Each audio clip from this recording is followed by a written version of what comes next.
It's the WOW Show, Women on Women. I'm Shazmin Shamsuddin. And I'm Ning Baizura. Okay, so Joanne's not with us today. She is, what is she? Busy working. I think she's just chaotic. Yes. In her own world, and which is good. Yeah, We're but happy she's for her. with us in Yes, spirit. We she's feel her vibe. here.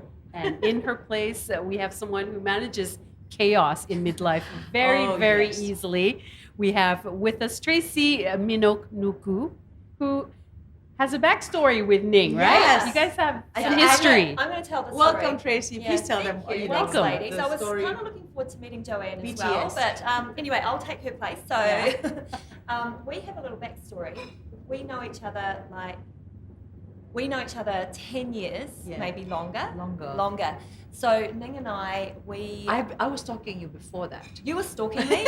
You didn't tell me that part. We both had little boys at the same time, and we put our little boys into the same preschool. Right. And then we kind of just met each other at preschool and went off for a coffee, and we've been friends ever since. Okay, the Yummy Mummy crew. Yeah, we were the Yummy Mummy. But what she doesn't know is that I was stalking her because she's a really cool fitness coach at that time in Malaysia, and not just coaching, but she was doing this class called Shabam.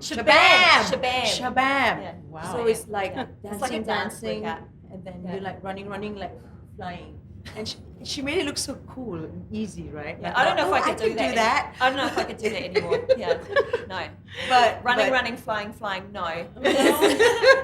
Well, of course, Tracy has been in the fitness industry for over 30 years, and she's an advocate for women's health and fitness. And, well, today it's the M word again. We're going to talk about menopause, but this time about managing, I guess, our wellness and fitness. Weight management, right? And fitness. Age, I I mean, think it's really cool. the middle-age spread. Oh, yeah. That's something we all dread as we approach, midlife. I guess there are so many things that happen, right? With your brain, with your body, with everything. But is weight gain inevitable? Right, okay, so in midlife. You've mentioned the M word, menopause, and that is a real challenge for women generally. And one of the very first challenges can be weight gain. In fact, 80% of women that go through menopause will experience some level of weight gain. And it's kind of depressing. It is. And I think there's a big part of that is depressing that we often don't talk about, and it's the social, cultural belief that you need to look a certain way all the time, right? So we've grown up with these messages around, even from a young age, from the age of sort of 10, 11, 12, we're starting to see images of what we should look like as women. And then that just doesn't stop. It's relentless. And so by the time we get to our 40s and 50s, we're thinking, okay, we still need to look a certain way. Our skin needs to look a certain way. We need to be a certain weight, a certain size. And so that is 4 decades of conditioning. Right, so 4 decades of conditioning when you believe that you're supposed to be a certain size is actually a really hard mental shift. So I just wanted to clarify that part first. Now, women's hormones are changing quite rapidly in midlife, and when we talk about midlife, we sort of say from late 30s, to be honest. It's a lot sooner than people realise. And with that comes, for many women, 80% of women, some weight gain that happens generally around the midsection, right? So what I want to tell you about that is we have quite a bit of hormonal chaos, and we have what we call insulin and cortisol floating around our body, and it's not doing what it should be doing, which is burning fuel fast and keeping the weight down. And so with those extra hormones floating around our body, it's telling our body, hey, we're actually in a stress situation, so you might want to save that body fat for starvation in the future. And so the fat is stored on the midsection, and it's called visceral fat. And it actually takes quite a long time. This is not going to be your favourite episode, by the way. It actually takes quite a bit of time, but it's reality, to get rid of that visceral fat. It's not that unhealthy, though. Right? Really? A little bit of body fat is actually not a bad thing. But if it continues to grow, then it's going to be causing more health issues, as we know. So, having said that, what would you advise? What's the first step that you did personally to just approach your fitness Yeah. regime, basically? Yeah, this is a good question because I was probably known as the cardio queen. Like all the exercise that I was doing up until about 45 was predominantly cardio. And a big part of that is I just like sweating, I like my heart rate racing, I like the feel-good factor, and I liked the endorphins, right, that you get from cardio workout. But then it wasn't working, so I started putting on weight. I had sore joints, and many of this you've heard in previous episodes about sort of menopause symptoms. I wasn't sleeping, and I had gut issues.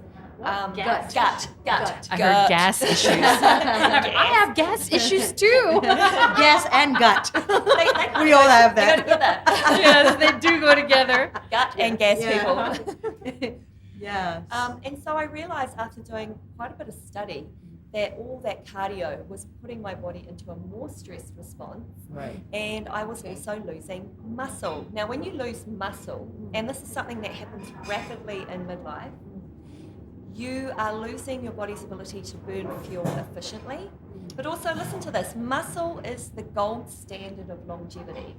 The more lean muscle tissue you can retain on your body, the healthier you will be. So you would recommend us to do some weight training instead of just straight away go to the cardio? Yeah. Or you- Yep, you've actually hit the Yeah. nail on the head. So Yeah. I think what we need to do is get out of this idea that we need to be doing cardio every single day.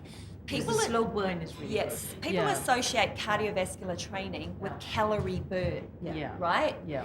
Well, when you go through midlife and menopause, that doesn't really apply because your body is in quite a hormonal chaotic state. What we need to do is focus our energy when it comes to fitness on resistance training. Okay. And I know you're going to ask me, how often should we be training? Yeah. So twice a week. Okay. Seems doable. Doable. Half Twice- an hour? Yeah, 30 to 45 minutes of resistance training where you're working your whole body. So we're not working little bicep curls or little tricep kickbacks, like none of that stuff. It's whole body workout. You should feel that it's quite tough after 10 or 12 repetitions. So the weight is heavy enough that's challenging your muscles. Yeah. And the mindset around that is as you're lifting the weight, you're thinking about getting strong. Right? You're not thinking, oh, I'm burning calories, I'm going to lose weight. You're thinking about getting strong for the next 40 years of your life because you've got all that time ahead of you. So I hope that answers a couple of the 1,000 questions that you've got for me Actually, today. I'm really relieved to hear you say that, it's just, you can't really focus so much on cardio anymore at this point in your life. Because I have come across like studies and things where they say for, menopausal women, the more stress you put on your body, the harder it is for you to lose the weight. Correct. And I've been like, I've been on my walk pad. Yeah. I'm not a runner, so I don't run. Yeah. I just see people run. Sachet on that thing, So Yeah. I'm like, is this enough though? Yeah. I mean, I'm moving. I mean, at least it's better than lying on on the 100%. bed watching Yeah. Netflix. But of course, you have to then get into I guess a more structured, Yeah. resistant training. So the thing. structured routine would be just what I said. Twice a week, weight training. Anything else you do as incidental movement is fantastic. So, I think everyone can walk, right? Yeah. Walking is really underrated. And when we go through midlife and menopause, there's a lot more to it than just the physical aspect. There's the mental aspect, the emotional aspect. And I feel that just simple things like walking is actually really good. And it brings the stress levels down and the cortisol levels down. So if you did 2 weight training sessions a week, you probably need to get a personal trainer or a coach if you are not aware how to safely lift weights. Okay. And then the rest of the time is on you. Find the thing that lights you up every day, that is maybe social, like midlife women's walking groups, menopause walking groups. It's So- nice actually when It's you go really to the nice. gym and then you get to Yeah. know other women. Other people, yeah. And you think you've got a lot of problems, but they've got more problems than you. That's the thing. Yeah. Finding How many finding that symptoms do you tribe. have? Yeah. Finding that Yeah. tribe. But what are some of those, fitness challenges that you've personally seen in menopausal women?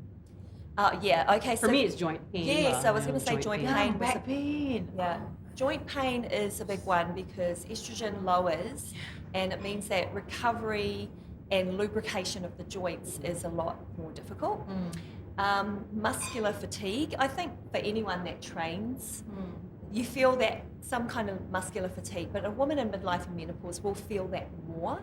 And then that's really quite demotivating because if you're already feeling tired, then it's quite hard to get up and do something else again.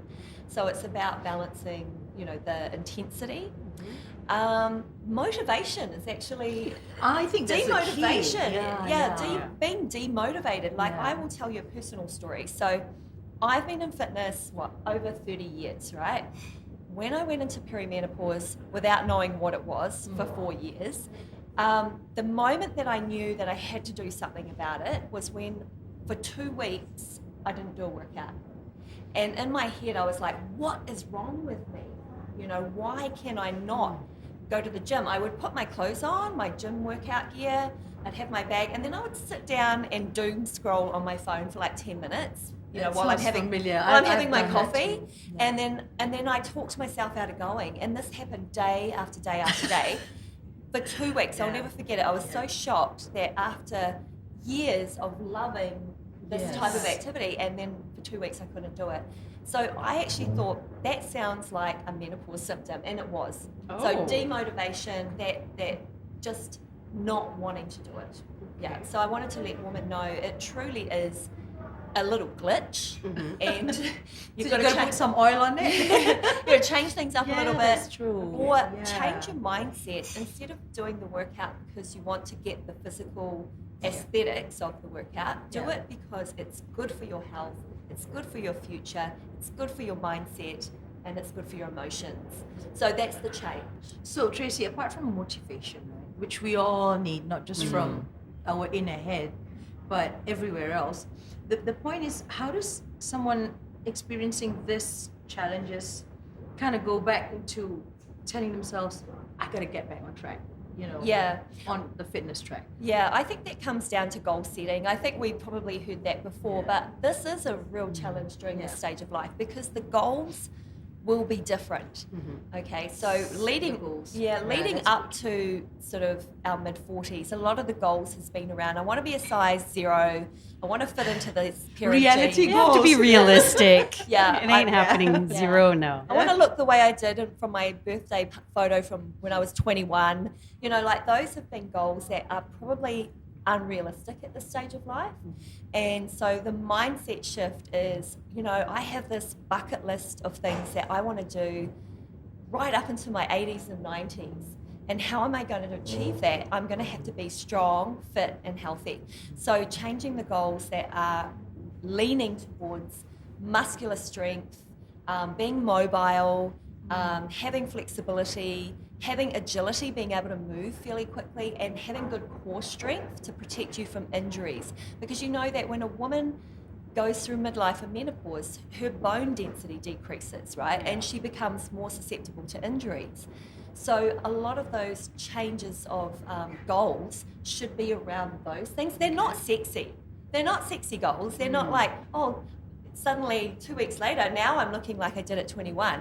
It's actually a forward-thinking goal of, I want to climb this mountain at 75. I want to go on this cruise line when I'm 90. You have to be strong to do that. Yes. So that is a complete change of mindset. And that's where women really struggle. When they go through these struggles, and it's been a number of years, they start to catch on. They start to go, you know what? I am going to do those things, and my body is my body, and it does what it does. So I'll love my body more, and I'm going to chase my dreams anyway. Yeah. I mean, just even walking, balancing yourself, you know, going up and down stairs like a normal person and not like a crab. Yeah. We take those things for granted in our youth, but you see a lot of older people, and with their knee issues and everything else, they don't walk, they don't move in the same way they used to. So just being able to kind of reclaim that fitness and that mobility, I think is really important. I just got to bring up one thing. I think people just think that they have to, just go and exercise, but they forget about the stretching aspect. Yeah. Which is what Tracy always, Oh gosh, Yeah. I never stretch. I Can't always forget stretch. before, Serious? after. Not scratch, but stretch. I said scratch. I don't scratch either.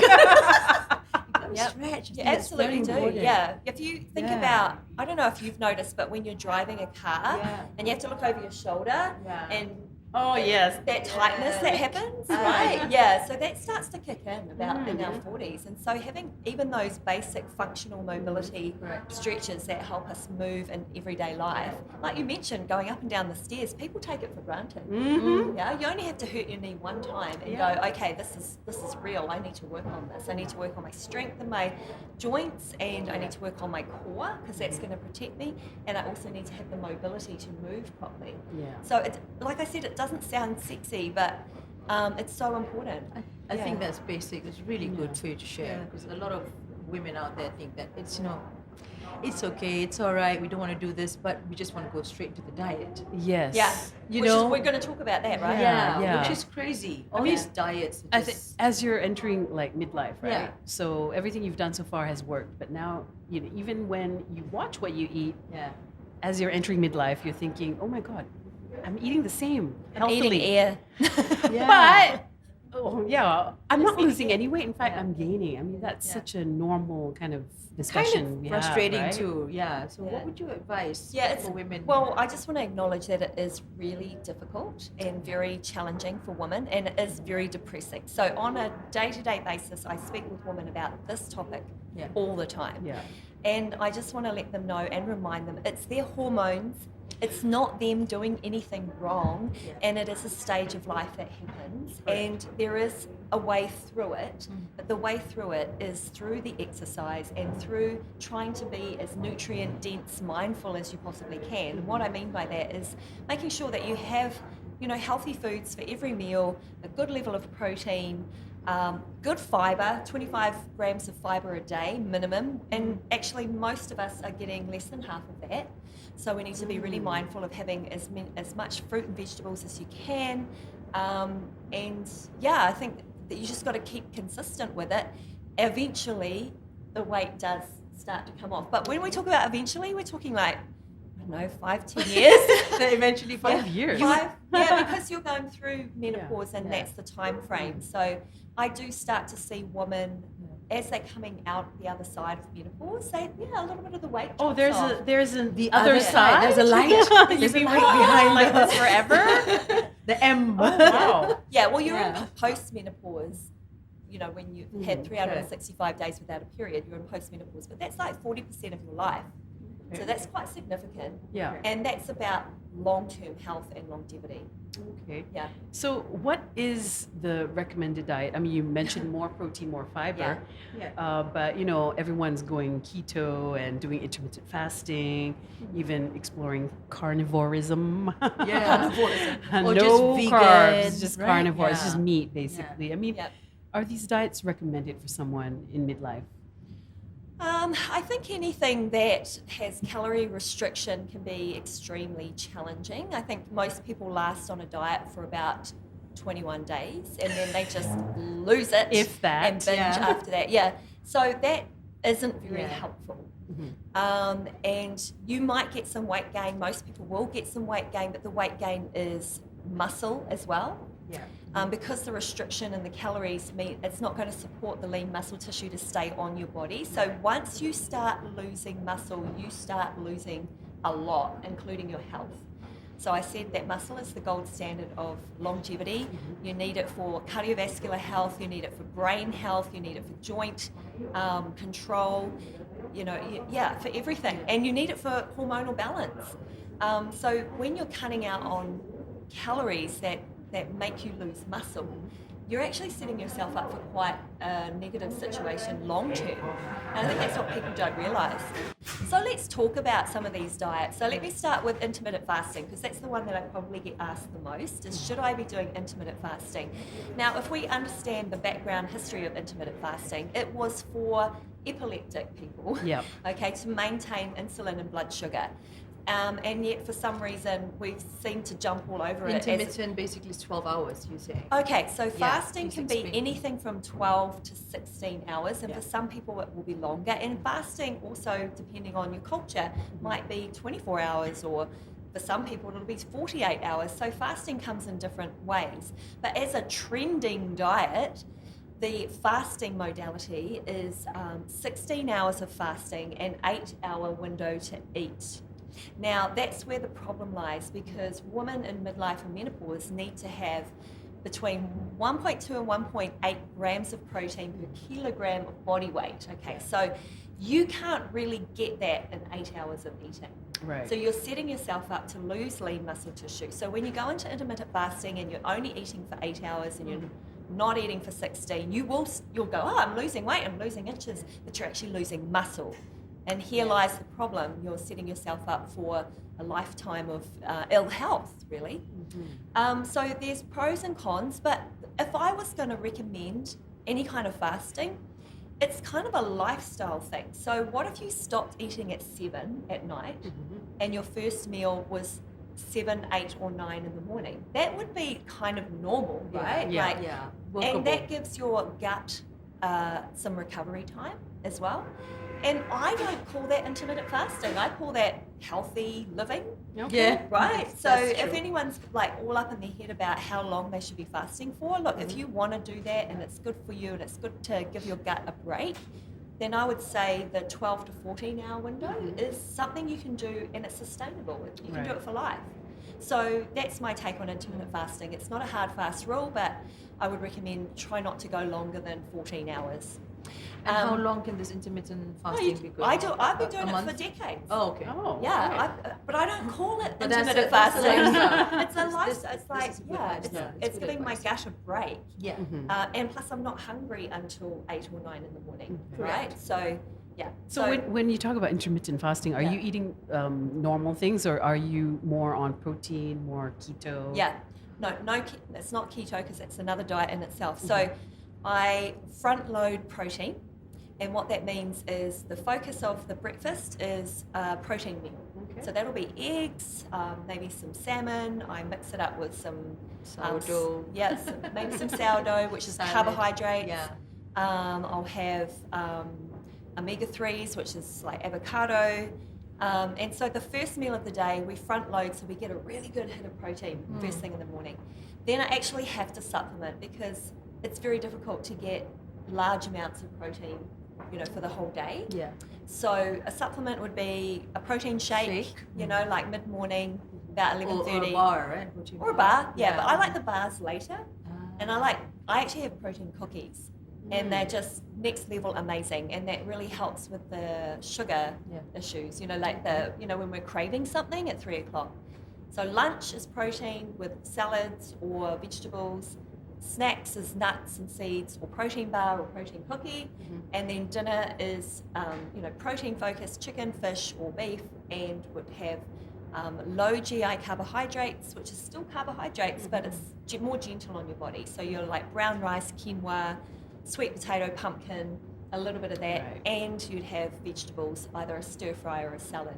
It's actually a lot of food, Yeah. but it's really, really nutrient dense. So there's nothing that really comes in packets. It's healthy. Yeah, yeah. Except the protein powder. Yeah. Except the protein powder, which is Yeah.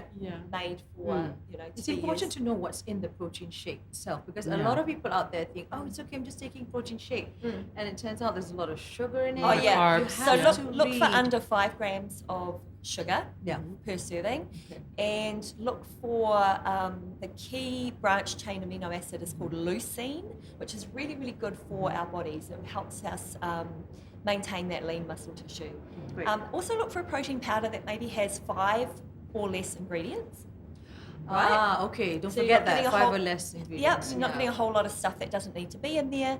Yeah. And most good proteins are 23 to 25 grams per serving. Yeah. That's about average. And for women in midlife and menopause, a plant-based protein might feel a little bit easier on the body because whey protein tends to make you feel bloated. Right. Okay. So, what are your recommendations? Pea protein, tofu? Yeah, pea protein's good. Yeah. They have It chocolate tastes tea. really Chocolate. bad, though. No, not mine. No. Yeah, Oh. there are some good ones. There are some good ones, There are yeah. some good ones. But you have to try about 8. Yeah. To find the one. In that case, it takes Yeah. a lot of mental strength as Yeah. well, right? To be able to not just understand that you're going through this. You have to change your fitness level. Yeah. You have to like change your diet. But I think you should do it now. Don't wait until Yeah. you're 40. Yeah, Well, yeah. You know, just do it, start from like when you're 20, 30, and then you Yeah. just evolve, I guess. Yeah. But having said that, the mental well-being is a huge factor, right? So Yeah. what would you would you recommend? Because Malaysian women mostly, right, Asian women out there, yeah, like me, I would do something and I would stop halfway. So Yeah. apart from having an app or having a diary and trying to balance everything, how would I just push myself to like make sure that I follow through Yeah. and don't just give up? Yeah. Well, I think that once again comes down to what is the goal? Yeah. What is the outcome Yeah. that you desire? And if it's something that's short term, then that usually doesn't work out. A short term goal, you've got to have these long term health goals. Yeah. And I find, like, I look at my mum, and I use my mum as an example, and I feel like there could have been so much more things that she could have done for her health. She has osteoarthritis, she's had multiple hip operations, she carries a little bit of extra weight, she probably didn't have the healthiest nutrition, when she was going through menopause, and she didn't even know what it was, and I'm now watching her mobility issues and stuff. I look at my mum and I go, well, I'm going to do it differently, not in a disrespectful way, just because we know better. Yes. Right? So I'm going to do it differently, and I'm going to be that old lady that's kicking ass in the gym, lifting weights at 90. You are. Yeah, totally. I'm going to be that lady. Yes. But I want all these Yeah. women to come with me. I want us to own the gym, So number one is goals. Yeah. And What would you say realistically- friends, girlfriends, and your Yeah. tribe? I feel like they're very Yeah, important. for me who to you push. run with really helps. Yeah, emotionally Yeah, and also totally. just to like balance our mental. Yeah. Yeah, and I health. think that's it right Yeah. there, balance, Yeah. emotional, and I suppose becoming resilient Yeah. in this Yeah. age. Like when we're aging joyfully. Aging joyfully and healthily Yeah. and beautifully, and I mean, But it's inevitable, right? I think we're acknowledging that aging is inevitable. Everyone is aging. It's just how you view it. yes, You correct. have this little bump in the road with menopause, which is actually like a pause. Yeah. It's an opportunity to Men stop. the pause. Yeah, it's to stop, pause, Yeah. reflect, and re-establish what your goals are. I love that. Yeah. Yeah, and if you're a young person watching this saying, oh, all these old ladies are talking all, you know what? You're going to age You're at gonna some get point there. too. You're going Hello. to get to Yeah. this point. So We're just yeah. prepping you. We're helping you. Yeah. That's good. That's good. What she said. Get ready. What was it? Yeah, Make pause. sure- Stop, pause. pause, Mhm. reflect, and Yeah. look forward to Pause, the future. stop, reflect, and look forward and listen to us. Yes. And listen to us. Yes, because we know better. Yeah. Okay, well, I think that's a wrap. Yeah. Yeah. Tracy, thank you so Thank much you. for joining us today. Come all the way Thank you. from New Zealand. Hello. Good. I'll come back. Yeah. Thank Every you so year. much for joining us. You're welcome. Thanks for having me, ladies. Yeah.